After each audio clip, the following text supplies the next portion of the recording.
des Oliviers. Ses disciples le suivirent lorsqu'il fut arrivé à cet endroit. Il lui dit : priez pour ne pas céder à la tentation. Puis il s'éloigna d'eux à la distance d'environ un jet de pierre, se mit à genoux et pria, en disant : Père, si tu voulais éloigner de moi cette coupe, toutefois, que ce ne soit pas ma volonté qui se fasse, mais la tienne. Alors un ange lui apparut du ciel pour le fortifier. Saisi d'angoisse, Jésus priait avec plus d'insistance, et sa sueur devint comme des caillots de sang qui tombaient par terre. 45. Après avoir prié, il se releva et vint vers les disciples qu'il trouva endormis de tristesse. Amen. Alléluia. Vous allez le deuxième texte, Matthieu 26.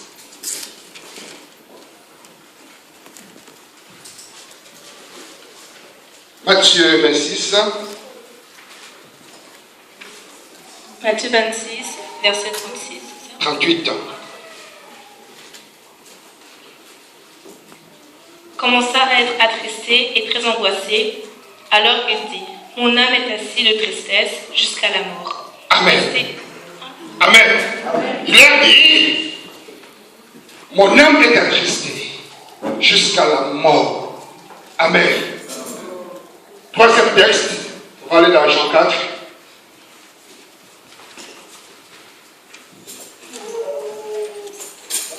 Jean 4, on va aller du verset 46 à 49.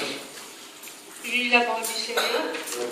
Il retourna donc à Cana, en Galilée, où il avait chanté en vain.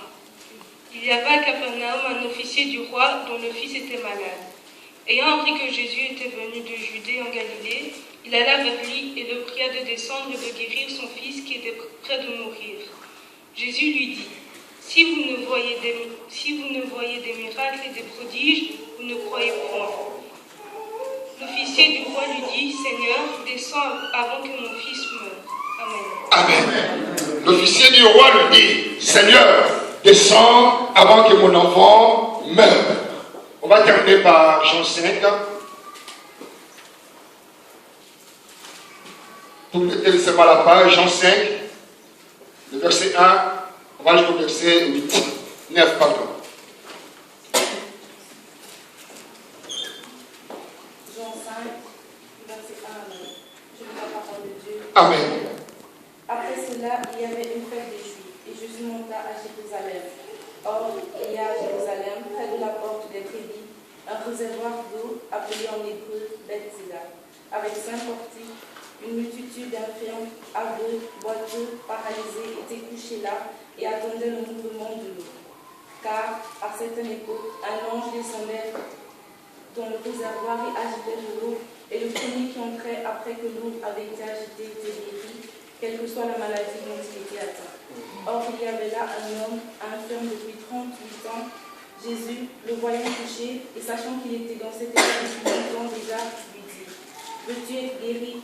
L'infirme lui répondit : Seigneur, je n'ai personne pour me plonger dans le réservoir lorsque l'eau a été agitée, et pendant que j'y vais, moi, un autre descend avant moi. Jésus lui dit : Lève-toi, prends ton pancart et marche. Et aussitôt l'homme fut guéri et prend son pancart et se mit à marcher. Acclamons la parole du Seigneur. Alors, nous allons encore la parole du Seigneur. Bien-aimés, ce matin, nous allons prier. Notre thème de ce matin, c'est la coupe de ma souffrance. La coupe de ma souffrance. À quoi sert une coupe? Nous connaissons tous la coupe. Une coupe a plusieurs significations et plusieurs utilisations. On peut l'utiliser comme une décoration. On peut aussi l'utiliser comme un verre pour se servir à boire. On peut aussi l'utiliser comme un lieu de trésor caché. Mais ici, notre thème, c'est la coupe de ma souffrance. Nous avons lu le premier texte à Luc. Nous voyons combien tout doucement la mission terrestre du Christ prend fin. Et ces jours-là, sur le mont des Oliviers, les seigneurs s'est décidé de monter sur la montagne afin d'aller parler à Dieu, car il sentait le poids de la charge qui était sur ses épaules. Le poids était tellement lourd. Christ est résolu d'aller sur la montagne, parler à Dieu. Et sur la montagne, il a commencé à parler, à prier, à parler à son Père. Et pendant que Christ priait, ses yeux étaient ouverts et il voyait combien la coupe était remplie. La coupe était remplie, non pas de l'eau, mais de la souffrance. La coupe était pleine de la souffrance de mes péchés, la souffrance de ma maladie, la souffrance de mes inquiétudes, la souffrance de ma stérilité, la souffrance de ma pauvreté, la souffrance de la mort. La coupe était pleine. Et une seule personne, Jésus-Christ, il regarde combien c'était difficile à porter, combien c'était lourd. Vous savez, quand un homme est à bout d'une épreuve, des fois il a tendance à abandonner, des fois il a tendance à lâcher, parce que c'est trop, je suis incapable de porter. Et le Seigneur aussi, étant humain, il a senti aussi la même chose que nous, mes bien-aimés. Il a senti ce poids. Voilà pourquoi Christ a élevé la voix. Qu'est-ce que le Seigneur a dit à son Père? Quelque part, la Bible dit ceci. Le Seigneur s'est mis à genoux. Christ s'est mis à genoux et il a commencé à prier. Qu'est-ce qu'il dit à son Père? Si tu voulais éloigner de moi cette coupe, Seigneur, c'est trop lourd. Si tu peux l'éloigner de moi, je suis incapable, Seigneur. Je me sens un peu faible. Mais aide-moi, Seigneur des armées. Retire-moi cette coupe. Là, c'est la chair, puisque Christ aussi était homme. Alléluia. Il avait le sang qui circulait en lui. Mais la différence qu'il y avait entre nous et Christ, c'était lui n'avait jamais connu le péché. Mais il était homme. Il marchait, il dormait, il mangeait. Alléluia. Il avait aussi faim, comme toi et moi. Là maintenant, la chair commence à réagir. La chair commence à réagir. Et Christ a continué à parler à son Père. Si tu voulais seulement, Seigneur, de m'éloigner de cette coupe.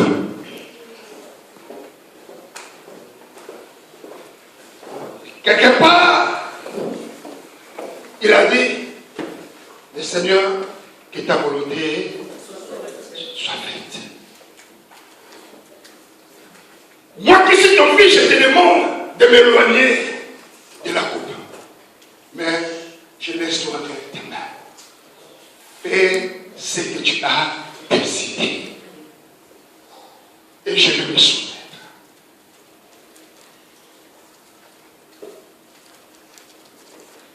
Pendant que il a prié ainsi, Dieu là-haut, il a vu son fils au moins il souffrait. Dieu a senti la souffrance de son fils. Dieu a vu la douleur de son fils. Et Dieu ne pouvait pas le laisser comme ça. Voilà pourquoi le Seigneur a décidé d'envoyer un ange. Il a envoyé l'ange pour aller faire quoi? Fortifier Jésus, le bien-aimé. Est-ce que Christ avait besoin de la fortification? Dans son état de Dieu, non. Mais dans l'état d'homme, Christ avait besoin de la fortification. Il avait besoin d'être fortifié. Dieu a envoyé un ange. Il dit, va à la mission. Va parler à mon fils. Va le toucher. Donne-lui la force. Afin de pouvoir supporter la coupe qu'il va boire bientôt.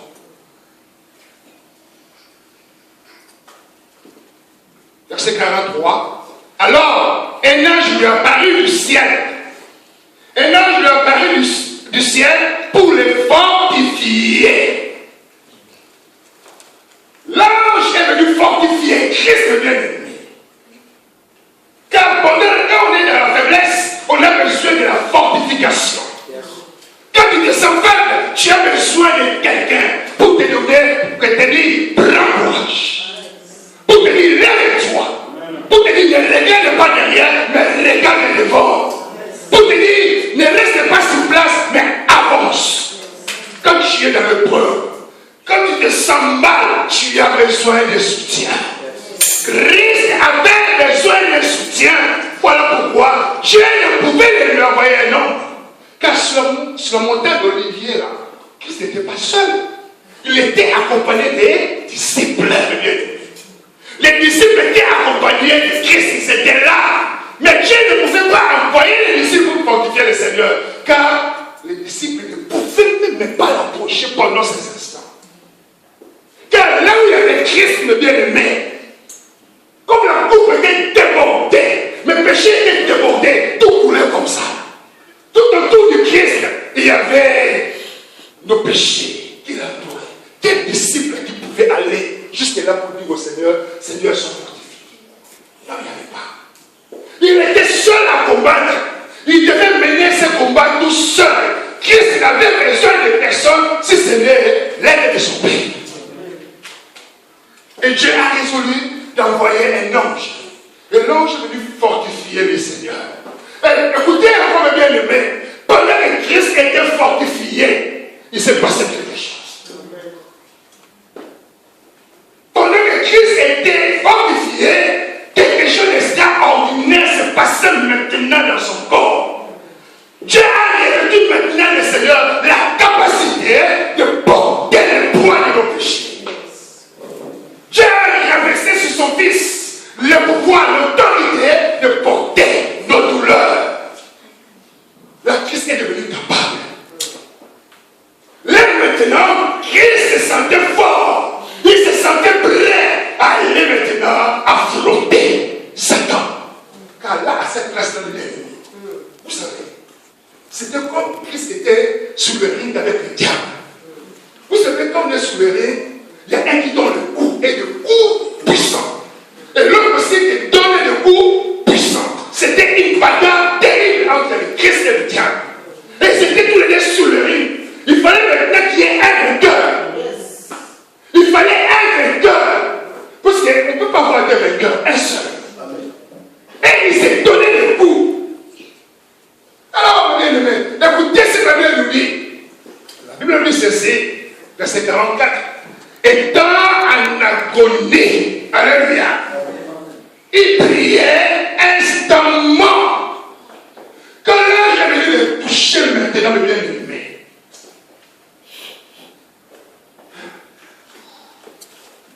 quand on parle de l'agonie, ça veut dire, souvent on dit la personne qui est dans le combat.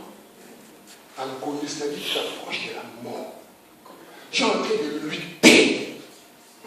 Donc, le patient qui est en agonie, c'est quelqu'un qui vit ses derniers instants de la vie. C'est quelqu'un qui, voilà, donc le souffle part tout doucement. C'est quelqu'un qui s'approche de la mort. Vous imaginez, Christ était en agonie, mais bien aimé. C'était soit Christ, soit Satan. Car le combat était dur. Mais pendant qu'il était en agonie, Christ ne s'est pas laissé faire. Il a commencé à prier instamment. Christ a commencé à prier avec force. Christ a commencé à prier avec autorité. Il a commencé à prier avec puissance. Il a commencé à prier le Seigneur. Il a commencé à crier à l'Éternel. Il a prié. Il a insisté. Le roi de gloire, il a commencé à prier instamment. Et pendant qu'il priait, ça suivait. Bien aimé, la sueur du Christ. Sous le ring, comme on boxe, les deux boxeurs transpirent, hein, n'est-ce pas? Stevie, lève-toi. Oui, Stevie, lève-toi. Lui, c'est un boxeur. Sous le ring, tu peux t'asseoir, merci. Sous le ring, quand les deux boxeurs se battent, ils transpirent. Et là, le Seigneur étant à genoux, il insistait de la prière. Et quelque chose s'est passé. Amen. Quelque chose s'est passé. Le roi commence à transpirer, le bien-aimé. Le Seigneur commence à transpirer. semblable aux grumeaux de sang. Les caillots de sang. Bien aimé.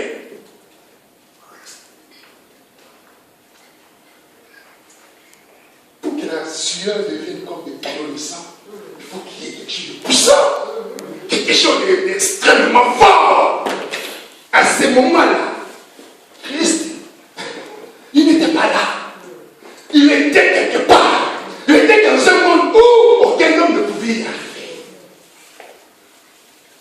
La sueur commençait à couler. Et là, pendant ce temps, le Seigneur priait. Seigneur, je te confie qui? Là où le Seigneur, je prie que tu puisses étendre ta main afin que toute ta maladie qui est là, les attaques du diable, que tu puisses les délivrer. Donc le Seigneur priait, et voilà la sueur qui coulait. Cette sueur a coulé à cause de moi. Ça coulait à cause de toi. Christ a accepté de boire la coupe de la souffrance. Il a accepté de boire la coupe de ta souffrance. Il a accepté. Christ n'a pas dit non à son Père. Il a dit, je suis prêt. Je suis prêt pour ton fils Stevie de boire sa coupe. Il a pris la coupe de Stevie. Il a pris ça comme ça dans sa main. Il dit, je suis prêt à boire la coupe de la jeunesse. La coupe de la vérité. Cette jeunesse que nous représentons aujourd'hui. Sachez que Christ a bu la coupe de vos souffrances, de la maladie, des épreuves que vous allez rencontrer dans la vie. Christ, il a cette coupe à la main et il a bu. Il a bu la coupe de la souffrance pour vous. Tout cela pour vous délivrer. Tout cela pour vous sauver. Pour vous délivrer. Et pour vous délivrer. Le roi des rois. Le Seigneur des seigneurs. Et tout puissant. Pendant qu'il priait, étant en agonie, il priait plus instamment et sa sueur devait comme des gouttes de sang qui tombaient à terre. Après cela, il s'est mis debout. Il est allé voir les disciples. C'est normal qu'il donne. C'est normal. C'est normal. Ce combat, le diable est passé, il souffle fou. Jacques était en plein sommeil. Le vent du diable, c'est le vent qui a soufflé. Les disciples étaient KO. Quand il y avait encore le péché dans le corps de ses êtres. Christ s'est mis debout et il a réveillé ses disciples. Et là, ils ont compris que lui là, il est différent. À cet homme-là, il y a quelque chose. Voilà pourquoi on doit s'approcher. On doit marcher d'accord. Nous avons lu aussi dans Jean 4. On va aller voir les textes. Allons. Jean 4. Regardez cet officiel bien-aimé. La Bible nous dit ceci. Jean 4.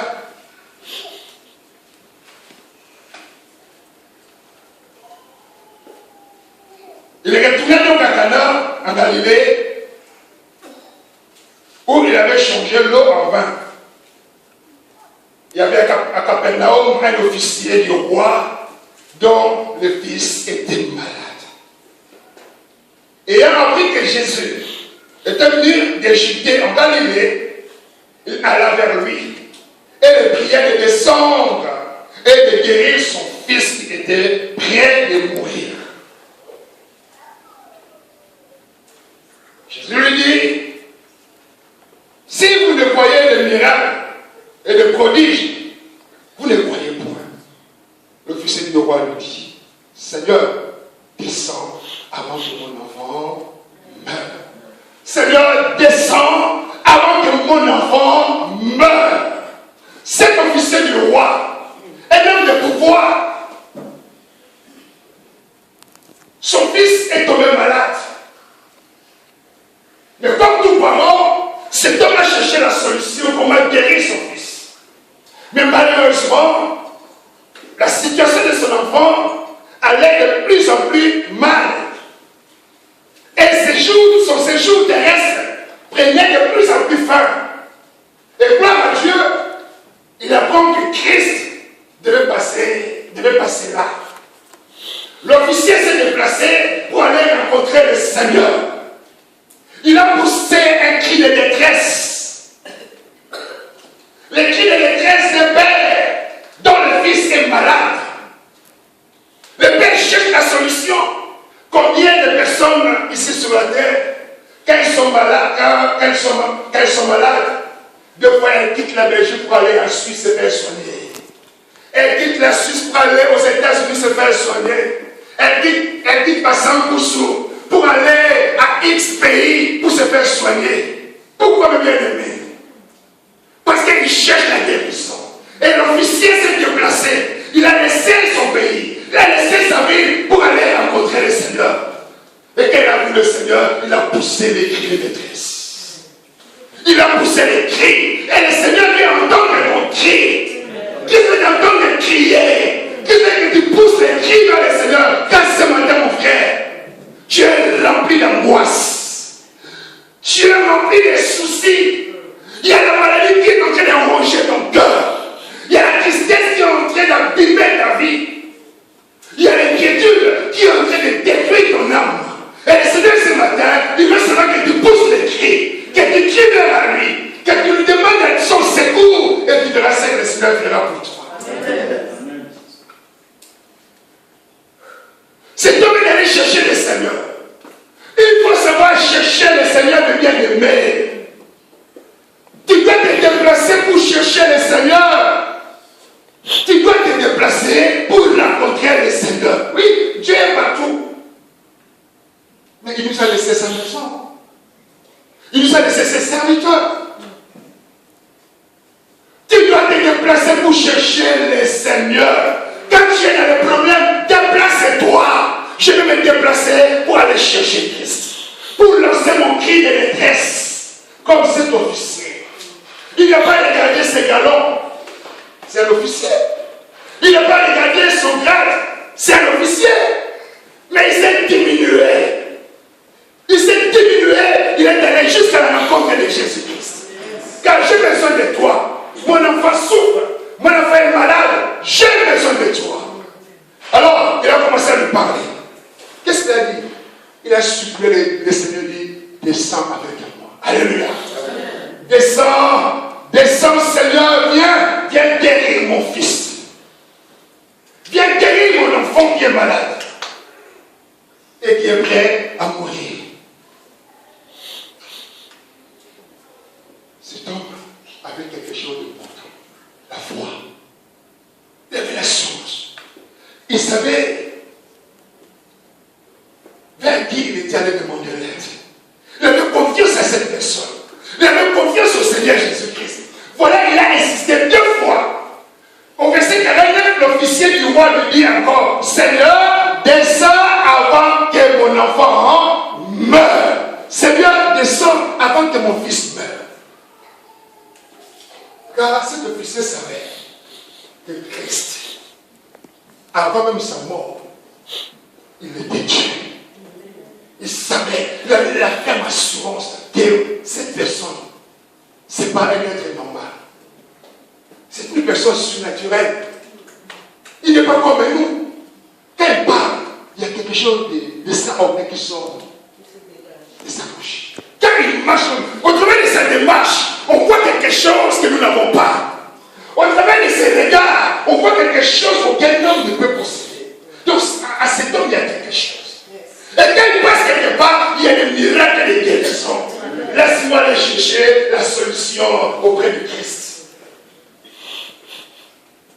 Et il a trouvé sa vie. Et le Seigneur l'a entendu. Et après, Christ prend la parole et dit, au verset 50, le Seigneur dit, va, lui dit le Seigneur, ton fils vit. Alléluia. C'est la folie. Moi, j'ai laissé mon enfant mourant. Je viens t'appeler. Et tu me dis, mon enfant vit. Mais c'est la folie. Oui, ton enfant vit parce que Christ a vu la foi que cet homme avait. Cet homme était un homme de foi. L'officier était un homme de foi. Il savait que Christ était capable de guérir son enfant. Mais ayant entendu seulement la parole de Christ qui lui dit, va, ton fils est dit, cet homme a une assurance. Il n'a pas douté. Il n'a pas hésité. Il a fait demi-tour. Il est rentré dans son village. Et pendant qu'il était arrivé, il a croisé son personnel. Mais on te cherche, officier. Qu'est-ce qui se passe? Ton fils vit. Alléluia. Ton fils vit. Ton fils est vivant. Et l'officier voulait vérifier. C'est pas ça qu'il y a. Parce que moi, je l'ai laissé moi. C'est passé à quelle heure? Tu sais, c'était hier à 19h. C'est 19h. C'est tout le m'avait dit, ton fils est vie. Le Dieu de tous les temps et toutes les circonstances. Yes.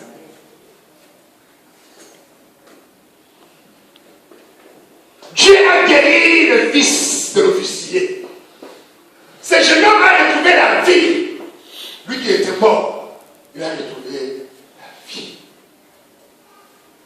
Nous avons lu aussi, mes bien-aimés, des textes en Jean 5 de cet homme qui, pendant 38 ans, était malade et qui dormait là devant la piscine de Bethsaïda. 38 ans de maladie. Je dis bien 38 ans. Tu peux lire dans ta Bible. C'est marqué combien? Prenez vos Bibles, c'est marqué combien d'années de maladie? Verset 5. Là se trouvait un homme malade depuis 38 ans de bien-aimé. 38 ans de souffrance. 38 ans de maladie. 38 ans de peine, de douleur. Vous savez, sur laquelle il y a des êtres méchants. Ils sont tellement orgueilleux. Peut-être que là où dormait cet homme, certaines personnes qu'elle passait et crachaient. Tu n'es pas un être humain, toi, parce que tu es malade. Tu n'es pas un être humain parce que tu es pauvre. Tu n'es pas un être humain parce que tu es ceci ou cela. Et cet homme, il est resté là pendant 38 ans. 38 ans. Pourquoi? Parce qu'il y a un ange qui venait. Et quand l'ange venait, il secouait l'eau. Et celui qui tombait, le premier dans la piscine, avait la guérison. Mais comme il était malade, et qu'il y avait de plus fort que lui, chaque année, quand l'ange passait, lui, sa situation était la même. Et ce jour-là, il s'est passé quelque chose de bien aimé. Il a fait une belle rencontre. Qu'est-ce qui s'est passé? La Bible lui ceci. Jésus l'ayant vu coucher, et sachant qu'il était malade depuis longtemps, lui dit, veux-tu être guéri? Veux-tu être guéri ce matin, mon frère? Alléluia. Je te pose la question. Amen. Amen. Veux-tu trouver la solution que vous voulez ce matin? Amen. Yes. Veux-tu trouver ta guérison ce matin? Amen. Mais l'Esprit te pose la même question comme l'a posé à cet homme qui était malade pendant 38 ans. Peut-être la situation est là, il y a 2 ans, 5 ans, 10 ans, 15 ans. Mais ce matin, l'Esprit te pose la question, veux-tu être guéri? Amen. Et cet homme écoutait sa réponse. Le malade lui répondit, Seigneur, je n'ai personne pour me jeter dans la piscine quand l'eau est agitée. Je n'ai personne. Je n'ai personne pour me jeter dans l'eau quand l'eau est agitée. Et pendant que j'y vais, une autre descend avant moi. Alléluia. Cet homme parlait avec inquiétude. Il était abattu. Il était découragé. Il n'avait plus la force de combattre. Il était à bout. Cet homme était à bout. Il n'avait plus la force. Car je n'ai personne. Mais bien aimé, ne compte pas sur un homme pour t'aider. Compte sur le Seigneur Jésus-Christ. Ne compte sur personne. Je n'ai personne pour me secourir. Je n'ai personne pour m'aider. Compte sur le Seigneur. Car Christ, c'est un secours. C'est un secours. Christ, c'est un secours. Alors, cet homme parlait au Seigneur. Le bien-aimé, il y a quelque chose de extraordinaire dans ce texte. Écoutez ce qu'Abraham nous dit. Verset 8. Le Seigneur lui dit ceci. Lève-toi, lui dit Jésus, prends ton lit et marche. Alléluia. Lève-toi et prends ton lit et marche. Le bien-aimé, devant cette piscine, pour trouver la guérison, il fallait se plonger dans l'eau. Pour trouver la guérison, il fallait tomber dans l'eau. La piscine ici, bien-aimé, représente un hôpital. Pour trouver la guérison, il faut aller à l'hôpital. Il faut voir les médicaments, bien-aimé. La piscine ici représente les études. Pour avoir le diplôme, il faut aller à l'école. La piscine ici, bien-aimé, représente le mariage. Pour avoir un homme et une femme, il faut d'abord qu'il ait la rencontre. Alléluia. Mais je vous dis une chose qui est vraiment bien-aimé. Nous avons un Dieu de miracles. Nous avons un Dieu de miracles. La Bible dit ceci, Christ a fait chaque chose bonne à son temps. Le Seigneur peut t'étonner, mon bien-aimé. Le Seigneur peut t'étonner. Cet homme, pour retrouver la guérison, il comptait tomber dans la piscine. Mais quand Christ est venu, Christ n'avait pas besoin de la piscine. Un seul mot suffisait.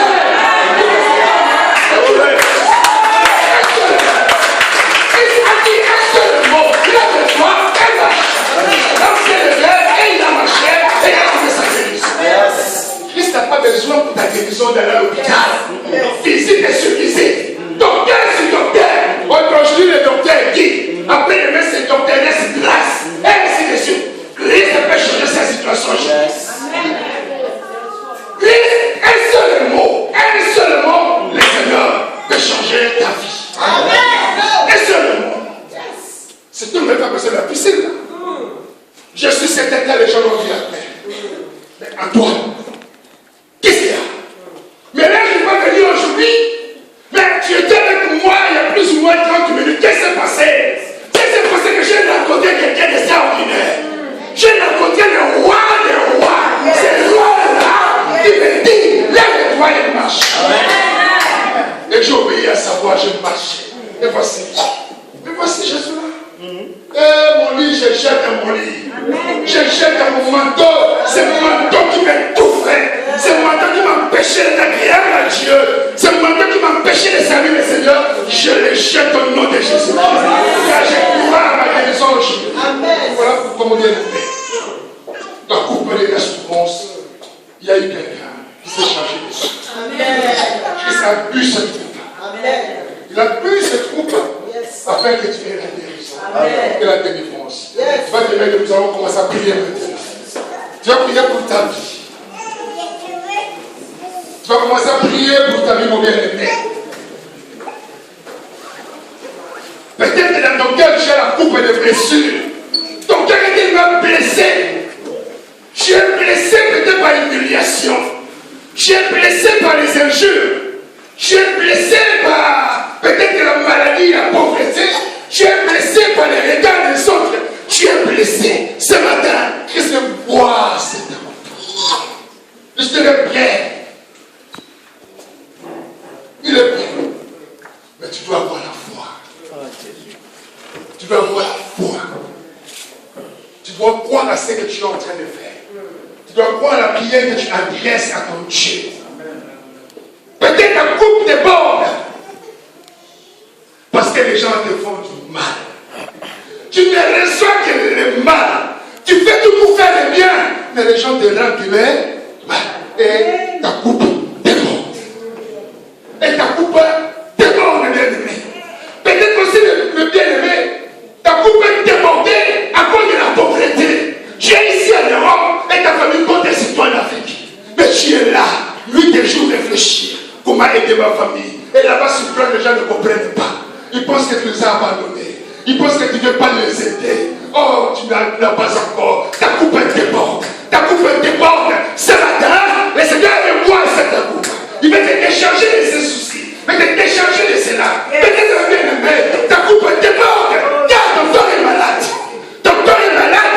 Et ce matin, sache que le Seigneur Jésus-Christ, il a bu la coupe de la maladie. Il s'est chargé de ses souffrances. Il s'est chargé de cette maladie. Et c'est ce matin, le Seigneur veut boire cette coupe. Il y en a d'autres aussi, bien-aimés. La coupe déborde parce qu'ils sont tourmentés. Les démons le pourchassent. Pendant qu'ils dorment, le bien-aimé, il évoque de mauvais rêves. Tous les jours, il rêve du mauvais.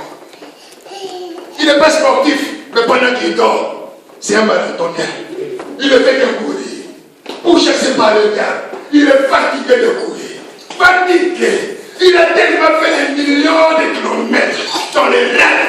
Ce matin, mon bien-aimé, si tu es tourmenté par le diable qui te menace pendant ton sommeil, l'heure est arrivée aujourd'hui. Car Christ, il veut boire la coupe de ses tourments. Laissez-le de boire la coupe de ses tourments. Ce matin, l'Esprit de Dieu, il veut faire un travail dans ta vie. Est-ce que tu veux être délivré? Est-ce que tu veux être guéri?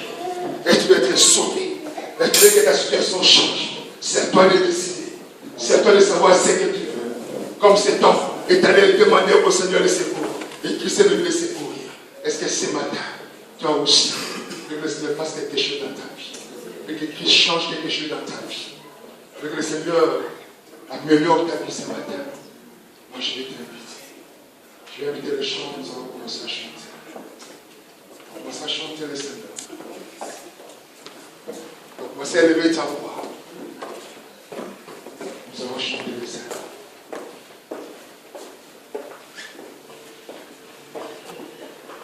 Fais quelque chose dans ma vie, une chose dans ma vie, nouvelle chose dans ma vie, Seigneur. Fais quelque chose dans ma vie, une chose dans ma vie, nouvelle chose dans ma vie, Seigneur. Fais quelque chose dans ma vie, une chose dans ma vie, nouvelle chose dans ma vie, Seigneur. Fais quelque chose dans ma vie, une chose dans ma belle chose, nouvelle chose dans ma vie, Seigneur. Fais quelque chose dans ma vie, une chose dans ma nouvelle chose dans ma vie, Seigneur. Quelque chose dans ma vie, une chose dans ma vie, nouvelle chose dans ma vie, Seigneur. Oh, fais quelque chose dans ma vie, une chose dans ma vie, nouvelle chose dans ma vie, Seigneur. Quelque chose dans ma vie, une chose dans ma vie, nouvelle chose dans ma vie, Seigneur. Moi, je vais t'inviter maintenant. Regardez la position de Jésus-Christ. L'Esprit de Dieu s'est agenouillé pour prier son Père. Il s'est agenouillé pour demander le secours de son Père jusqu'à transpirer, mon bien-aimé. Est-ce que toi, tu peux prier ce matin jusqu'à la sueur? jusqu'à la transpiration ou ton problème. Car la coupe que tu es en train de boire déborde. La coupe est trop pesante. La coupe est trop lourde. Est-ce que tu es capable de porter cette coupe? Tu vas prendre ta position. Tu vas commencer à prier par rapport à ça. Tu vas demander le secours de l'Éternel. Tu vas commencer à lever la voix. Demande le secours de ton Dieu. Dis Seigneur, voici ma coupe. Voici ma coupe. Je suis fatigué de la